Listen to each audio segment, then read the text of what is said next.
Ito naman ho ang at bahagi ng ating palatuntunan, Dear Kuya the Drama.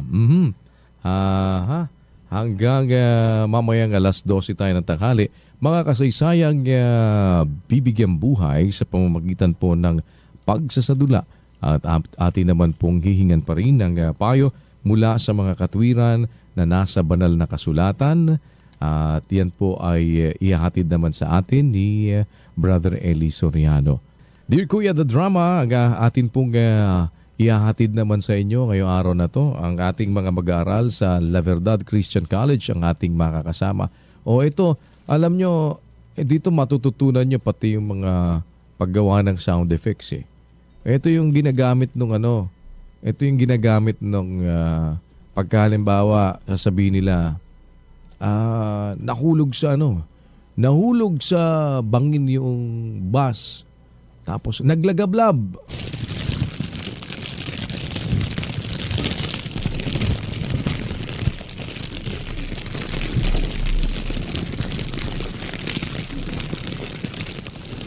Ano tunog? Ha? Ayos, 'di ba? Oh, yan ang kaya dapat pag-aralan niyo yung nasusunog, oh.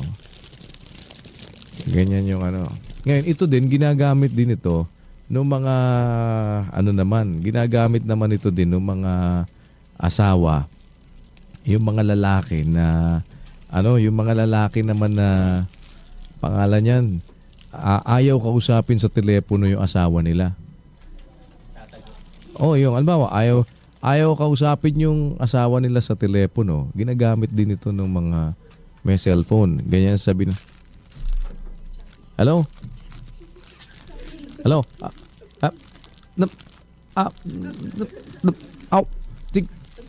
Signal ng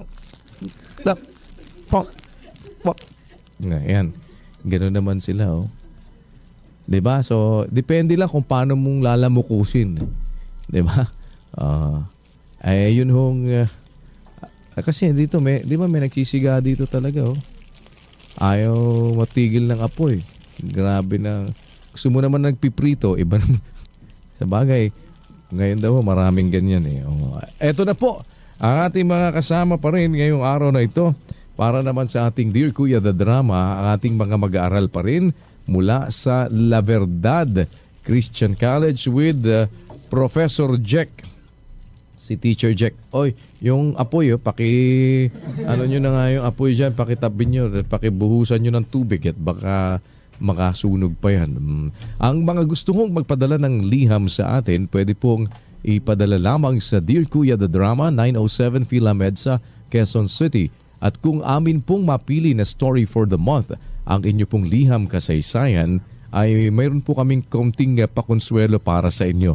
Meron po kayong kaunting makukuhang 10,000 piso lang naman para po dun sa makukuha nating story for the month na ipinadala sa atin. Kasabay ang pagbibigay payo naman ho sa atin o yung mga wisdom na dapat nating mapakinggan tungkol dito sa mga ganitong klase ng predicament. Kung kayo po ay nakikinig, ay malaman po ninyo kung paano nga ba ang magandang maging pananaw ko sa buhay kung ako'y nandito sa ganitong klase ng situation.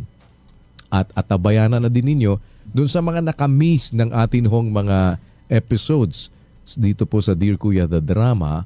Ang tabayanan nyo po at ilalabas po namin kung loloobin ng Panginoon ang ating Dear Kuya the Pocketbook. Ayan, diba? Para kasama na din po dyan yung mga payo din naman na binibigay ni Brother Eli sa atin na hinahango sa banal na kasulatan. At meron din tayong isang nobela na nag-aabang.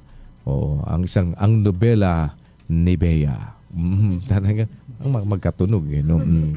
Ni Lance at ni Bea. Tingnan po natin yan sa mga darating na hinaharap. In the meantime, ngayong araw po na ito at 11:10 in the morning, kasama ating mga mag-aaral with Teacher Jack. Ready na ba kayo? May bagong import kayo, Teacher Jack, ha? Ha? Mike ni Teacher Jack, please. Meron po kami kuyang import, kuya. Sino ba ang import nyo ngayon? Si Michelle Tungol po. Talaga. kuya. Ang prompter operator natin, kuya. Michelle.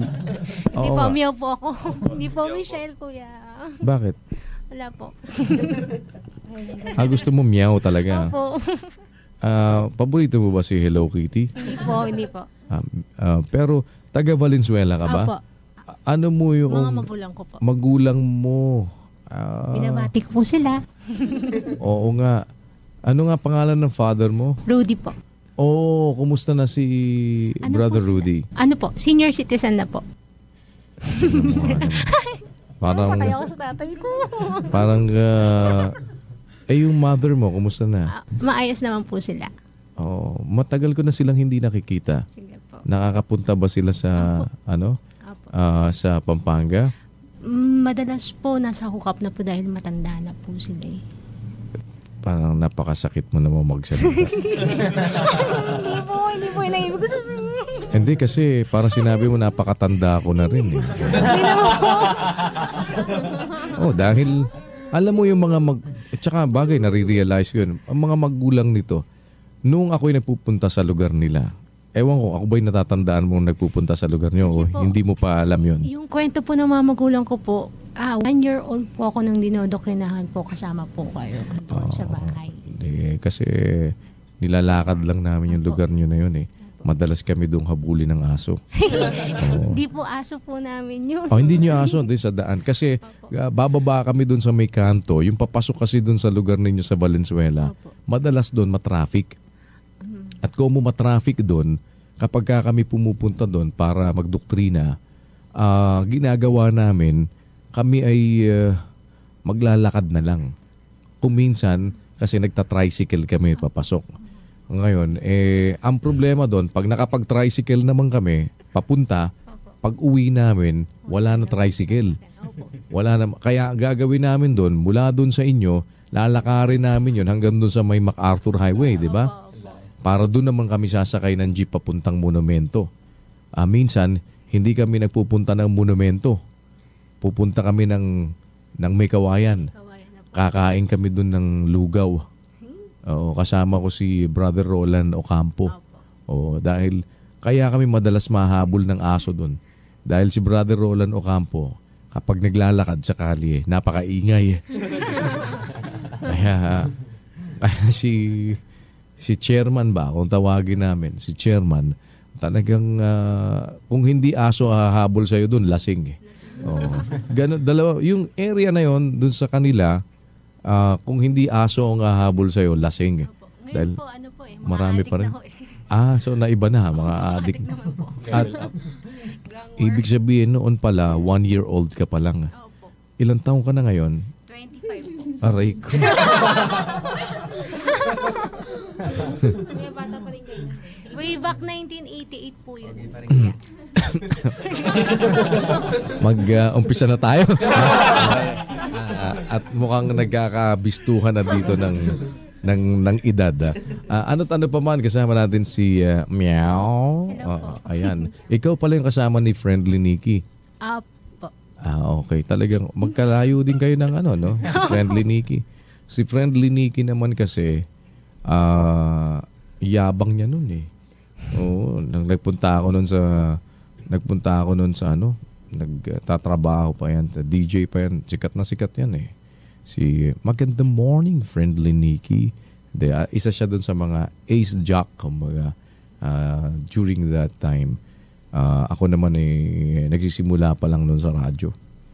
Napunta ako dun sa, kasi nagtatrabaho na ako sa radyo sa kabilang stasyon. Gusto ko sana mag-apply dun sa kanilang himpilan. Doon siya nagtatrabaho nun sa DWKC, di ba? Yung mga panahon nila Hillbilly Willie, yan.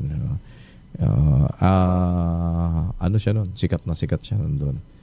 Ngayon naman, andito naman siya, awa ng Diyos andyan pa rin sa industriya. Inabutan pa rin ni Meow. Talagang ganun na pala kami katanda. Sige. Imported natin si Meow at ang lating pong mga mag-aaral mula sa La Verdad Christian College sa atin po ngayong tampok na kasaysayan sa ating Dear Kuya, The Drama.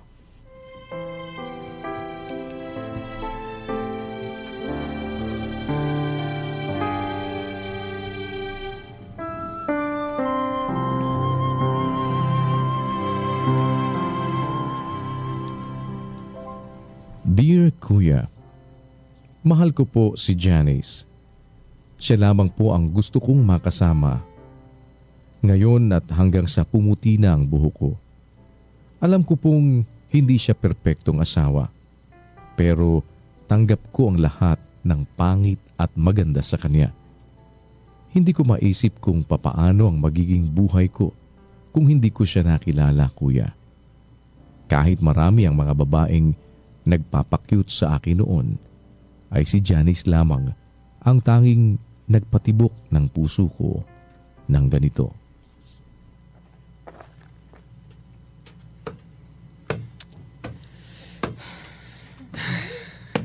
Ay, sakit ng katawan ko. Oo. Nabugbog ata sa laro natin ngayon eh. Saan ka pala punta ngayon, Ronald? Tara. Punta muna tayo sa cafe nila Luis. Parang nagutom ako bigla eh. Ikaw na lang, Jun. Pupunta pa kasi ako sa music room. Ay, oo nga pala. Mr. Talented ka nga pala. Sige, magpiano ka na doon, mantusawa. Sige, kita-kits na lang. Sige, pre.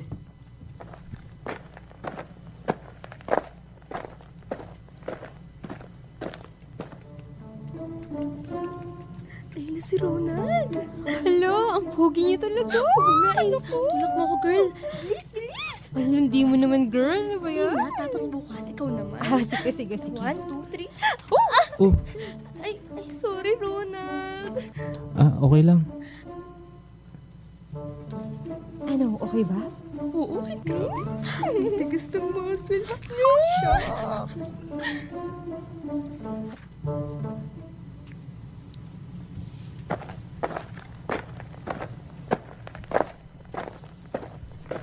Such a feeling coming over me. There is wonder in most everything I see. Not a cloud in the sky, got the sun in my eyes.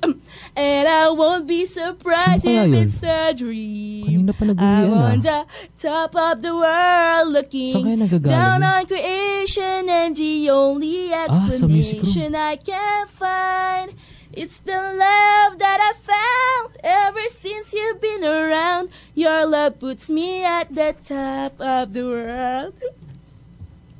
Ay. Sino yan?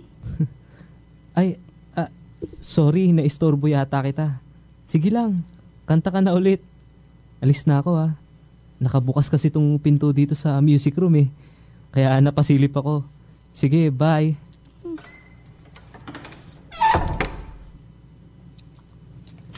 Naku naman, Ronald. It's the love that I found Ano ba ever ginagawa since you've mo? been around. Ay. Your love puts me at the top. Ay. Hi. Ako ulit.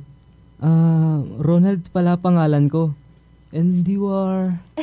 Janice. Janice ang pangalan ko. Di ba ikaw yung senior na magaling magpiano? Ronald ang name ko pero kung ako yung taong tinutukoy mo, hindi ko lang sigurado pero marunong ako magpiano. Gusto mo tugtugan kita? Para makapractice ka ng maayos. Sige, sige. Sige, lapag ko lang tumbag ko.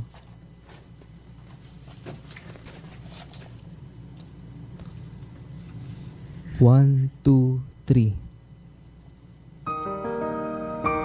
Ito, alam mo to? Ay, alam ko yan.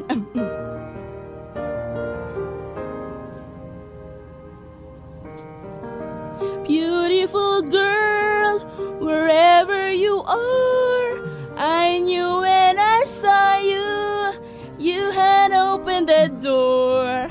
I knew that I'd love again. After a long, long while, I'd love again.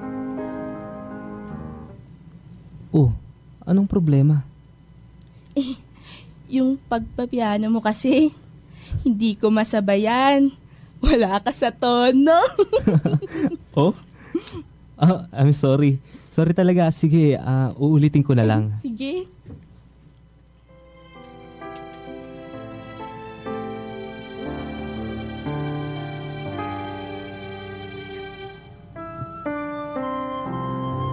Marami ang nagtataka kung bakit si Janice ang niligawan ko noon at hindi ang singer ng banda ng school na si Clarissa. Malayong malayo kasi ang personality ng dalawa, kuya. Hindi tulad ni Clarissa na marami ang nagkakagusto dahil sa kagandahan at talent nito. Si Janice naman ay hindi masyadong pansinin. Simpleng babae lamang po siya. Pero ang lamang niya siguro ay palagi niya akong napapasaya at masarap siyang kasama. Aminin ko po sa inyo na kahit ngayong may asawa na ako, ay talagang lapitin pa rin ako ng mga babae. Dahilan kung bakit maraming insecurities ang ngayoy asawa ko ng si Janice. Miss, magkano to? 300 pesos. Ang mahal naman. Ito, magkano to? Hindi, ito na lang. May iba pa bang kulay? Kuha mo naman ako ng kulay purple. Bibili ba kayo? Kanina pa kayo nagpapakuha ng stock sa stockroom eh. Siyempre, tinitingnan ko muna bago ko bilhin. Para naman hindi sayang ang pera ko, no? Ay, nako. Ano? Nakapili ka na ba? Hay, hindi pa. Ito kasing, naku! Miss, magkano yung ganito? Sir, 300 pesos po. Pero may ibang kulay yan. Gusto niyo po, kunin ko lahat sa stockroom? Sige please. Teka lang po, sir ha. Balik ako agad. Sir, may iba pong kulay yan.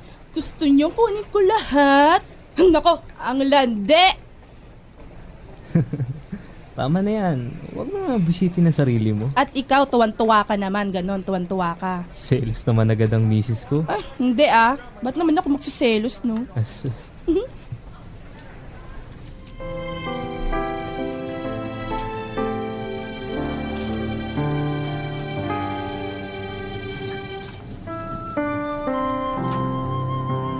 Mag-aapat na taon na kaming kasal ni Janice, kuya. Pero hanggang ngayon ay wala pa rin kaming anak. Hindi naman namin yon naging problema. Ginamit namin ang sitwasyon namin yon para makapag-focus muna kami sa isa't isa. Nagtrabaho ako bilang isang insurance agent at si Janice naman ay isang kindergarten teacher. Masaya naman ang buhay mag-asawa naming dalawa. Hanggang isang araw.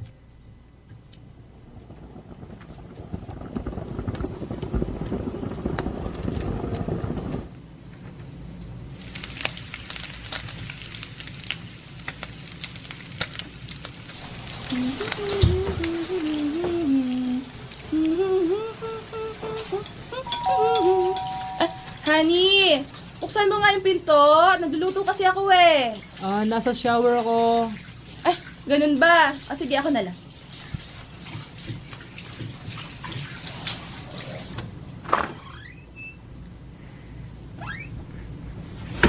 Uy! Oh, Janice! Long time no see. Uy, Jun, pasok ka. Naliligo kasi si Ronald eh. Lika, dali. Sige. Upo ka muna. Tatawagin ko lang siya. Sige, salamat. Honey, si Jun nandito. Oh, pare! Uy, pre! Kumusta na? Okay lang, ito. Grabe. Ang pogi mo pa rin. Oo nga. Ikaw naman, sinungaling ka pa rin. Ay, nako. Babalikan ko lang yung niluluto ko, ha? Dito ka na mag-dinner, Jun, ha? Sige. Buti naman napadalaw ka.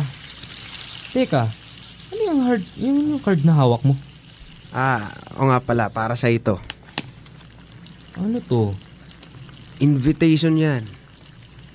May reunion kasi tayo sa Saturday night. At take note, si Clarissa ang nag-organize. Loko talaga. Hinaan mo nga yung boses mo. Alam mo namang band ang pangalan ni Clarissa rito sa bahay. Sorry. O ano, pupunta ka ba? Hindi ko sigurado eh. Baka hindi siguro. Ano ka ba naman? Ang KJ mo talaga, pare. Pupunta dun sila Luis. Kumpletong grupo, tapos ikaw wala. Ayoko ng away, pare. Ay, takot ka kay Janice, pre. Tsaka wala naman yun eh. Promise pare, babantayan kita. Ako mismo babali ng buto mo pag lumapit ka kay Clarissa. Dahil akin siya. Ikaw talaga. May reunion ng mga kabatch ko noong high school, kuya. At ang balita ko ay si Clarissa mismo ang nag-organize nun. Ayokong magtampo sa akin si Janice. At ayoko rin na maging ugat yun ang pagtatalo namin. Kaya nagdesisyon akong hindi na lang ako pupunta.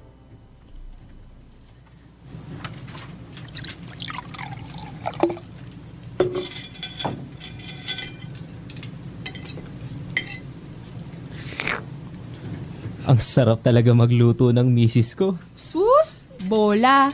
Buti na lang at lagi kang gutom pagkagaling mo sa trabaho. Kaya masarap lahat ng luto ko para sa'yo. Hindi, no? Masarap naman talaga eh. Sarap nitong nilaga ah. Sige, manlait ka pa. Sinigang kaya yan. Biro lang. Masarap naman talaga eh. Honey, may lakad ka ba sa Sabado? Wala naman. Bakit? May gusto ka bang puntahan? Wala naman. Kanina kasi nung naglilinis ako ng bahay, nakita ko yung invitation para sa reunion nyo. Hindi naman ako pupunta dun eh. Oh, bakit naman? Anong bakit? Siyempre, ayoko maging dahilan pa yun ng tampuhan natin. Dito na lang ako. Mag-movie marathon na lang tayo. Ano ka ba? Pumunta ka na. Okay lang naman eh. May tiwala naman ako sa'yo. Saka isa pa, alam ko namang matagal mo nang gustong makita yung mga barkada mo. Seryoso yan? Teka, pahawak nga ng noo mo. Oo, bakit? Chinek ko lang kung nilalagnat ka. Honey naman eh. Biro lang. O sige, pupunta na ako at magbibehave ako. Siguraduhin mo lang ha. Kundi bubunutin ko lahat ng buhok mo sa ilong pag may ginawa kang kalokohan. Pumunta ako sa reunion, kuya. Sa isang bar sa Rojas Boulevard ang naging venue. Arkilado ang lugar buong gabi at nakaset up sa stage ang banda. Marami akong nakitang mga pamilyar na mukha. Namiss ko tuloy ang high school days ko. Naalala ko rin ang unang pagkikita namin ni Janice sa music room. Ang isa sa pinakamagandang nangyari noon sa akin.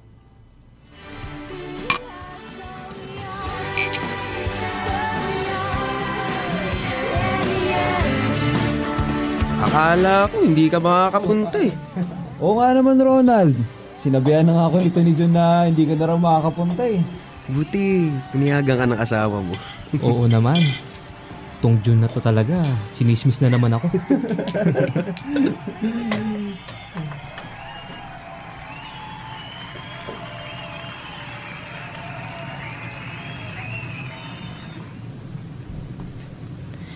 Mic test. Mic test. Salamat sa pagpunta niyong lahat. Sana mag-enjoy tayong lahat ngayong gabi. Ang ganda pa rin ni Clarissa. Oo, June. Baka malunod kami dito ah.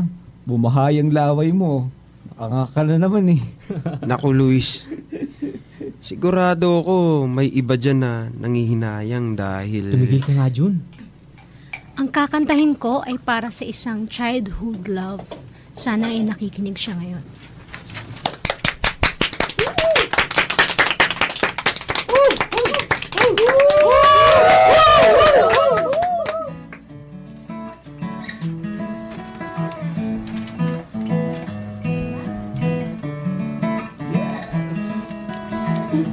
I haven't slept at all in days. It's been so long since we've talked. And I have been here many times. I just don't know what I'm doing wrong. What can I do to make you love me? Tol, uwi na ako. Ano agad? Namiss ko na yung misis ko eh. Sige, next time na lang. problema nun, Jun? Ano ka ba, Luis? Labo talaga nun ni Ronald eh.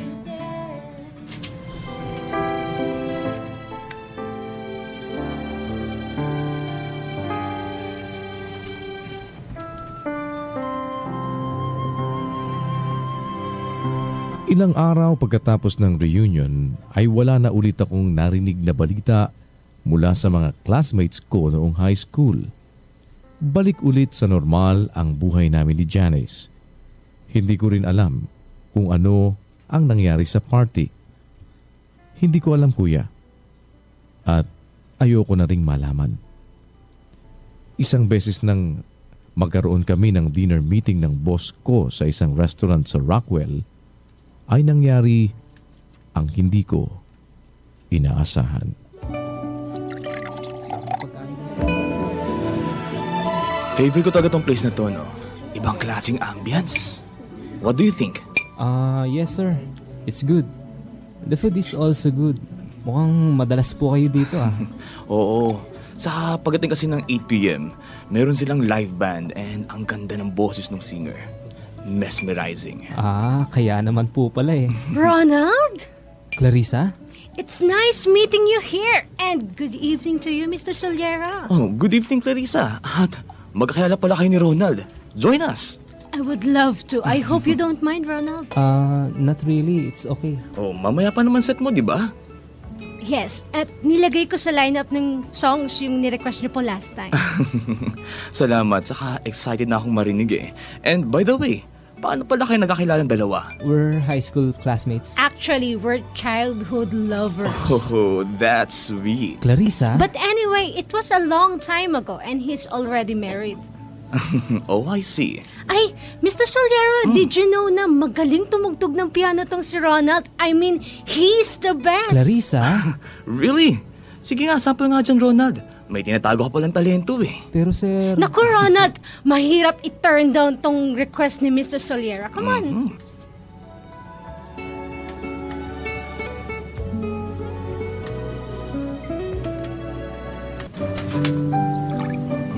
Diba, ang galing. Sabi ko sa inyo, boss, ang galing ni Ronald. Definitely. Sa inyo.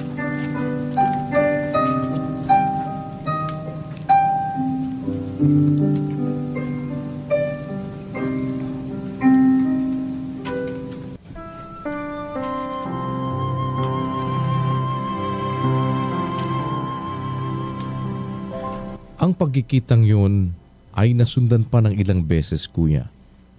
Noong una ay kasama ang boss ko sa tuwing lumalabas kami ni Clarissa. Pero hindi nagtagal, ay nakikipagkita na siya sa akin ng kaming dalawa lamang.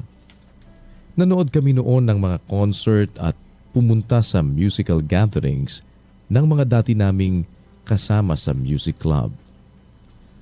2 buwan tumagal ang mga paglabas namin ni Clarissa nang ma-realize kong mali ang ginagawa ko, kuya.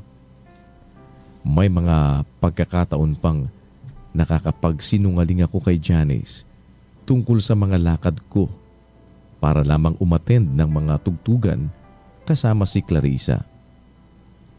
Nalibang siguro ako dahil na-miss ko rin ang pagtugtog ng piano.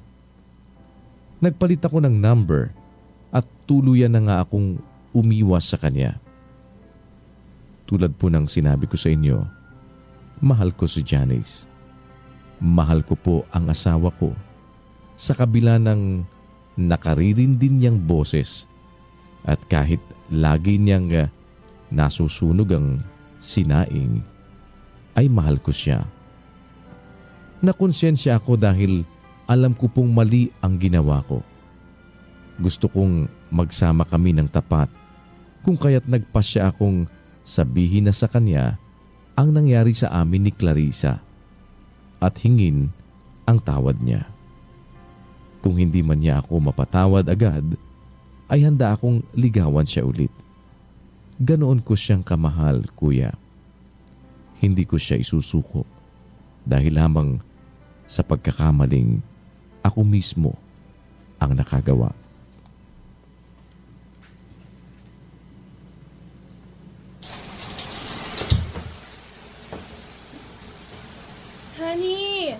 bilisan mo maligo. Gusto ko rin maglinis ng katawan bago matulog.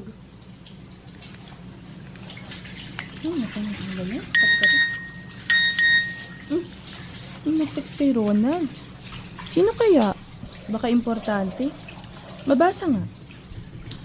Hey Ronald, Clarissa to. Nakuha ko yung new number mo kay Mr. Soliera. I miss you. Sana lumabas tayo ulit. I just want you to know that I really enjoyed the time I spent with you last month. Honey, sino yung nag-text? Visit kang lalaki ka? Business Teka. meeting pala ha? Manloloko ka? Kinakantahan ka ba niya gabi-gabi ha? Visit kang lalaki Janice! ka? Manloloko Janice! ka? Teka, Janice! Manloloko! Ano bang problema? Manloloko ka! Huwag mo batuhin! Oh, wag yan! Ito sa'yo! Wag yan, babe! Ayaw mo! Mahal yan! Hindi pa bayad yan!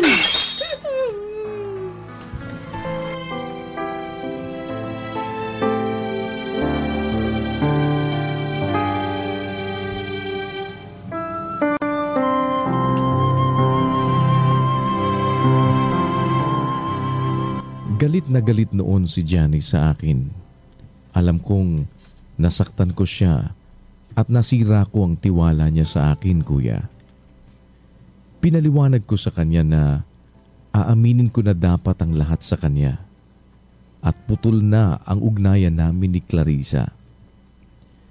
Sinuyo ko siya at humingi ako ng kapatawaran sa nangyari. Matagal man bago niya ako napatawad, ay naging okay naman po kami. Nangako ako sa kanya na hindi na mauulit yon. Dahil nga sa siya lamang ang babaeng mahal ko. Pero mahirap nga sigurong ibalik ang tiwala ng isang taong nasaktan at naloko. Ang hinihingi ko lamang naman sa kanya ay sana pagkatiwalaan niya ako ulit.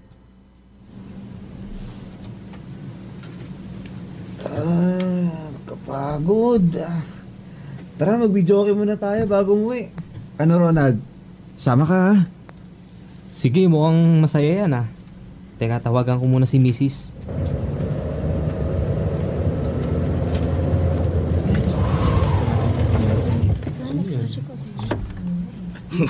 Naku, Ronald. Mukhang hindi mo na kailangan tawagan yung misis mo eh. Ayan na oh. Sinusundo ka. Ay, Janice, ikaw pala. Sakay na sa sasakyan. Uuwi na tayo. Sige na, pare. Next time na lang. Sige.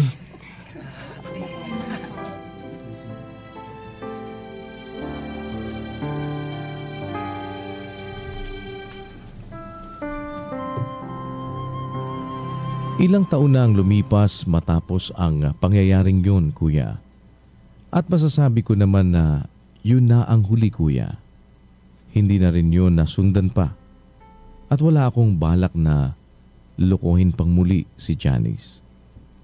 Masakit lamang sa akin na hanggang ngayon ay hindi ko maramdaman ang tiwala niya. Bawat kilos ko ay may kahulugan. Kahit nagsasabi naman ako ng totoo, ay hindi na siya naniniwala sa akin. Lahat ng tao sa paligid ko ay pinagsesedosan niya.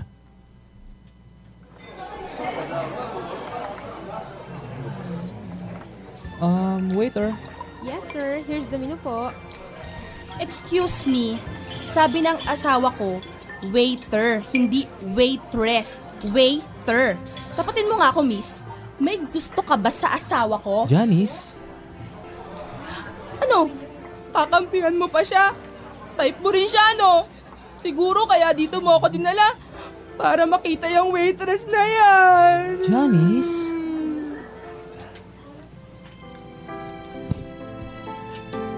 Kulang na lamang ay pati ang nanay ko ay pagselosa na rin niya, kuya. Maging ang trabaho ko ay naapektuhan na rin. Para akong bata na nasa kindergarten na binabantayan ng nanay sa tuwing binabantayan ako ni Janice sa opisina habang nagtatrabaho. Malaki ang pinagbago niya matapos ang nangyaring yun, kuya.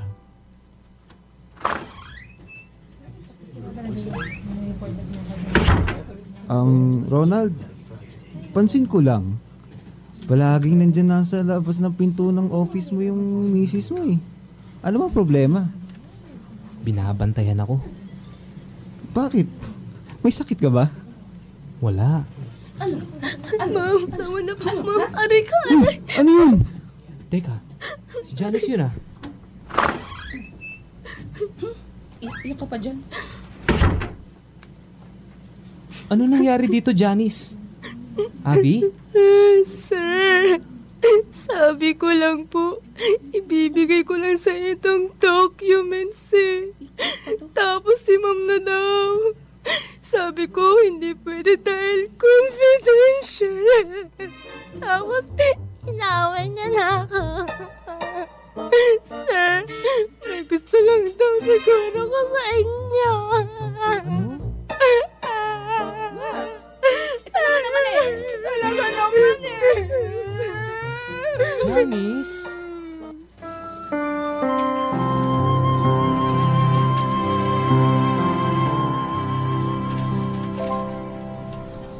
Kuya, nahihirapan na po ako sa sitwasyon naming dalawa. Gusto ko po siyang intindihin. Pero sa tingin ko ay sobra na. Matagal ko na pong pinagsisihan ang nagawa ko. At hindi na naulit yun. Alam kong nasaktan ko ang asawa ko. Pero gusto ko lamang pong malaman kung ano ang gagawin ko para maibalik ang tiwala sa akin ng aking asawa, kuya. Sana ay mapayuhan ninyo ako. Gumagalang, Ronald.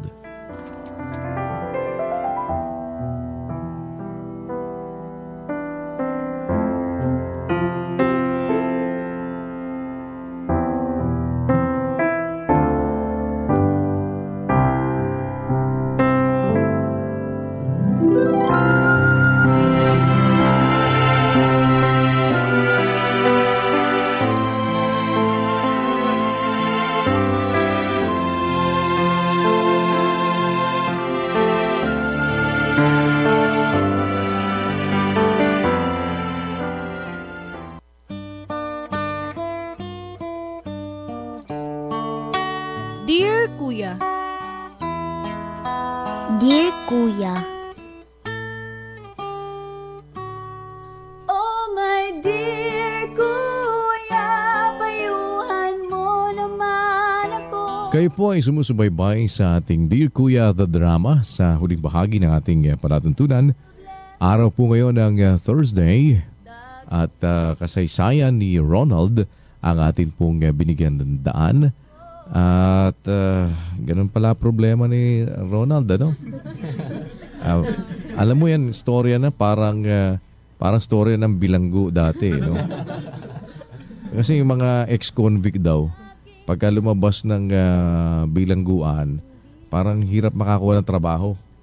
Kasi parang iniisip lagi, baka ano yun, baka ganito, diba? Baka ganun.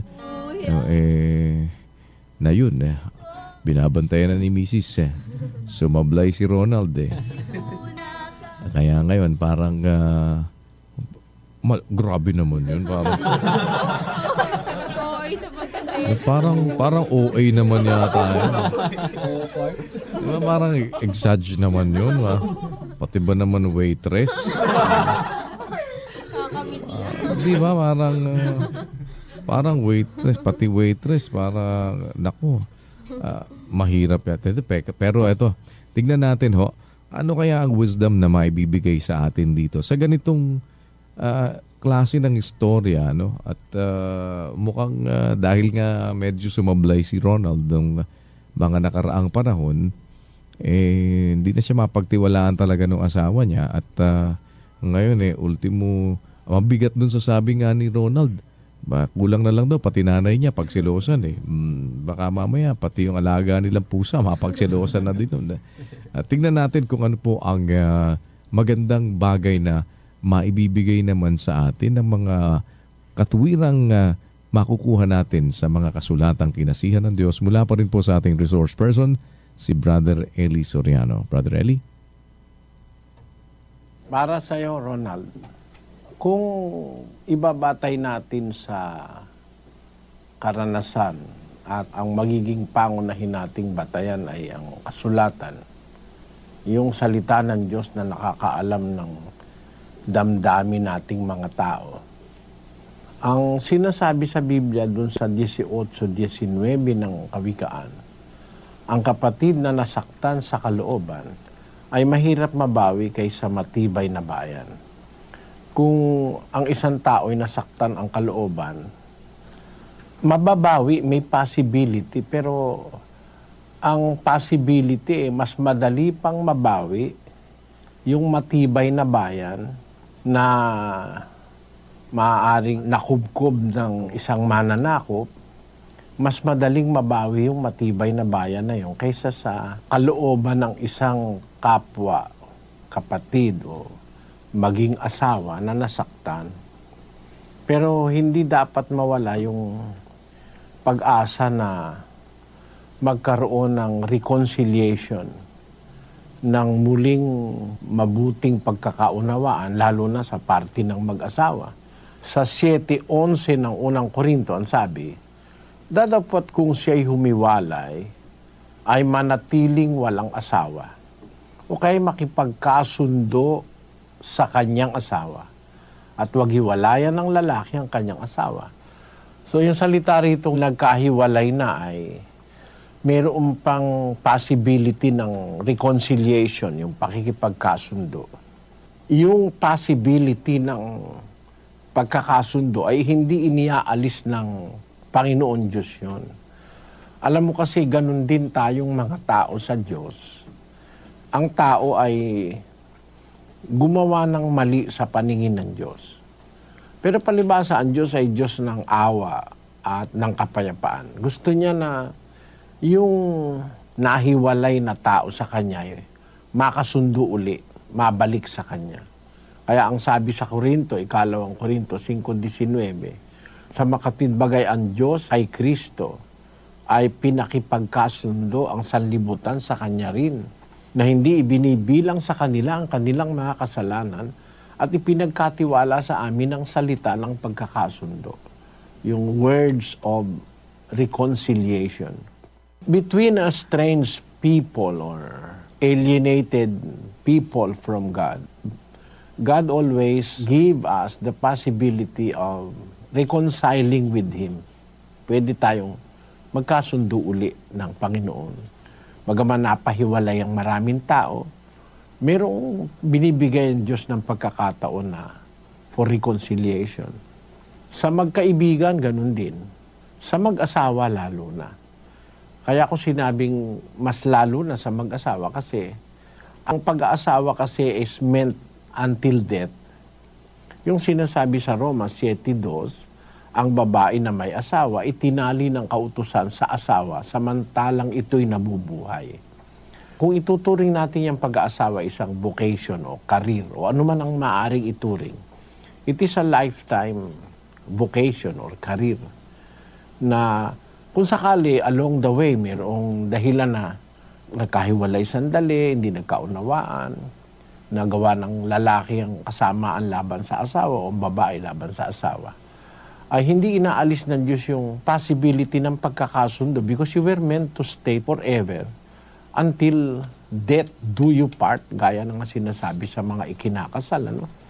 Ayun ang nakasulat kasi sa Biblia na ang babaeng may asawa, itinali ng kautusan sa asawa samantalang ito'y nabubuhay. Doon sa mga kondisyon ng asawa mo ngayon na binabantayan ka, naging super selosa, hindi mo siya masisisi. But dito sa mundo, bawat bagay ay hindi temporary eh. Nagbabago yan. Magtiyaga ka lang, magintay ka, win back the confidence that you have lost. Maaari mong mag-gain back yun. Enjoy what she is doing. Pagka binabantayan ka, okay lang, pakita mo sa kanya na you are a penitent sinner, naabuyo ka lang, pakita mo sa kanya, ikaw eh hindi naman nagtaksil, naibuyo ka lang dun sa babaeng naghahanap ng damay. At wag mo ipakitang naiinis ka pag nagsiselos siya. Yung pagsiselos niya, ibig sabihin, mahal ka pa rin ng asawa mo na binabantayan ka.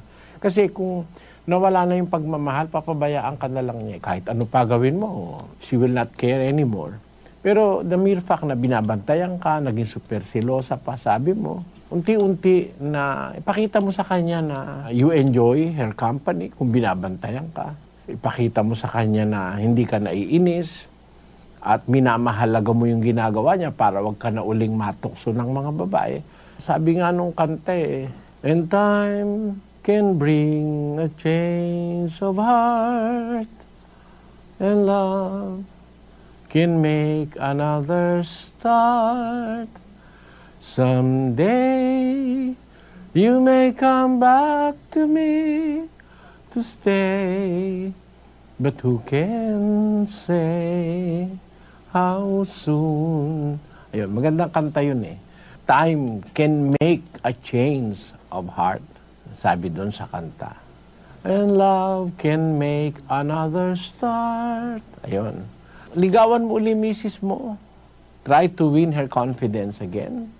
Enjoy her company. Buin mo ang iyong pamilya at huwag ka na uling matukso sa mga babaeng naghahanap ng damay. Ang masasabi ko sa iyo love is lovelier the second time around. May kantang gano'n. And that is true. Yung mga kantang love songs is born out of experience, out of the feeling of the heart. Na-compose yung mga kanta na yun. And I believe because they are very human. Nababasa ko kasi sa Biblia, ganun ang mga feeling ng tao. Kaya ako naniniwala na yung how can you mend a broken heart? Tanong yun ng Bee Gees, how can you mend a broken heart? But it can be mended. Especially kung maipakita mo yung pagmamahal mo, yung iyong pagtatapat, mababalik yun. At wala namang permanenteng laging ganun na. Ang misis mo'y lagi na lang ganun. Merong pag-asang dumating ang araw, maunawaan niya ang kalagayan mo. Then you will win back the confidence of your wife and your freedom na hindi ka niya nababantayan. Sana kasiyahan ka ng Panginoon. But time can bring a change of heart,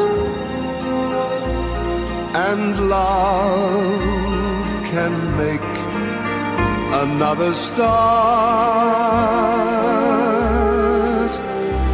Someday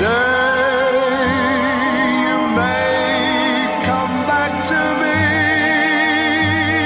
to stay, but who can say how soon? Dear Kuya.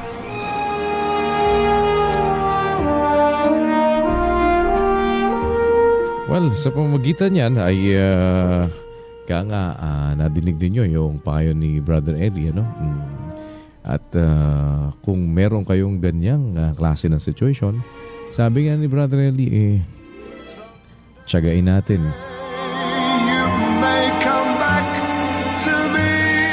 At i-enjoy mo na lang. Kung binabantayan ka, kung awatin mo na lang pag inaaway yung waitress. Diba? Gaya nung nangyari sa kasaysayan ni Ronald. But just the same, yun lang ang tatanungin niya. How soon? Pagtiyagaan mo, so no matter, diba, no matter how long will it take, konti-konting tiyaga, sabi nga ni Brother Eli, para kay Ronald. At sa mga mayroong kagaya niya na sitwasyon, sana po ay natutunan natin ang mga aral na sinasabi ng katwiran na nagmumula po sa banal na kasulatan sa kasaysayan yan na ipinadala sa atin ni Ronald. Yan, talagang mahirap yung kapag medyo na nagkalamat yung pagtitiwala, talagang kailangan ng panibagong pasimula para mabawi mo uli yung pagtitiwala na yun na medyo sumablay ka, 'di ba? Pagkatapos ngayon parang markado ka na. Parang markado ka na ngayon.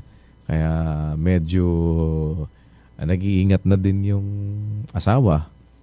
At pagkatapos siya naman medyo talagang namumroblema rin kapag inaabot ng pagsiselos yung kanyang asawa na humahantong minsan sa sinusundo na siya sa opisina at pagka kumakain sila nagkakaproblema na pati sa waitress, napapagbintangan na din. But just the same, napakaganda po na makuha natin yung wisdom na sinasabi ng mga katwiran ng banal na kasulatan. Sa mga binasa ni Brother Eli sa atin, you can go over that. Binasa sa atin ni Brother Eli yung Proverbs 18:19, yung 1 Corinthians 7:11, ang 2 Corinthians 5:19, ang Romans 7:2. So let's go over it at basahin natin yung mga salita ng Diyos na pwede nating mapagbatayan ang ating gagawin at magiging pananaw sa buhay. With that, muli ay salamat sa ating mga mag-aaral sa La Verdad, kay Meow at sa pagsama sa atin. At ngayon ay naging imported natin dito sa Dear Kuya The Drama. Kumusta sa mga parents mo? Ha? At sana nakikinig sila. Ayan, magandang araw po sa inyo. At salamat po sa inyong naging pagantabay. Maasa kaming sa tulong ng Panginoon. Kayo po ay nakakuha at natuto kayo ng mga mahalagang bagay ng katuwiran na pwede nating magamit bilang gabay sa ating buhay. Sa ngalan po ng ating mga naging kasama sa technical side, of course, ang atin pong mga mag-aaral mula sa La Verdad Christian College, ayan, si Teacher Jack at ang lahat ho ng nakaantabay sa atin ngayong araw na ito. Muli po tayo nagpapasalamat sa Panginoon sa isa pang mabuting pagkakataon na Kanyang ipinagkaloob sa atin upang tayo ay makapaglingkod. Kasayahan at kaligayahan po ng aming mga puso na makapagsilbi sa inyo. At umaasa po kaming sa tulong ng Panginoon tayo magkakasama-samang muli sa araw ng kinabukasan upang makapagpatuloy ng ating mga paggawa at paghahatid sa inyo ng mga makabuluhang bagay na magiging gabay natin sa ating pang-araw-araw na buhay. You give me Ako po ang inyong Kuya Daniel. Muling isang magandang araw at pagpapasalamat sa Panginoon sa lahat ng kanyang mga kabutihan. At pagkatapos nating magawa ang ating mga tungkulin, mananatili tayong mga aliping walang kabuluhan na tumutugon lamang sa dahilan ng pagkakalikha sa atin. Hanggang sa susunod po, sa kalooban ng Diyos, muli tayong magkarinigan. Magandang araw po. Maraming salamat sa inyong pagsubaybay. I sing. You make me strong when I am weak. You make me better when I feel sick. You give me everything I need. You give me reasons to believe. I love you, Lord. Your God's grace, that's enough for me. I thank you, Lord Jesus. Your God's mercy that rescued me.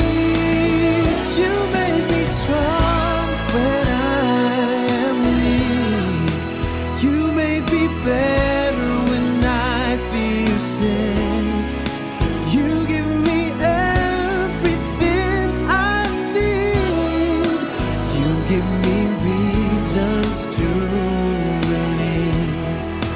You are my shelter, my protection. You are my Savior, my redemption. Son of the God of all creation, my brother, my friend, my loving God. You make me strong when I am weak. You make me better when I feel sick. You give me everything I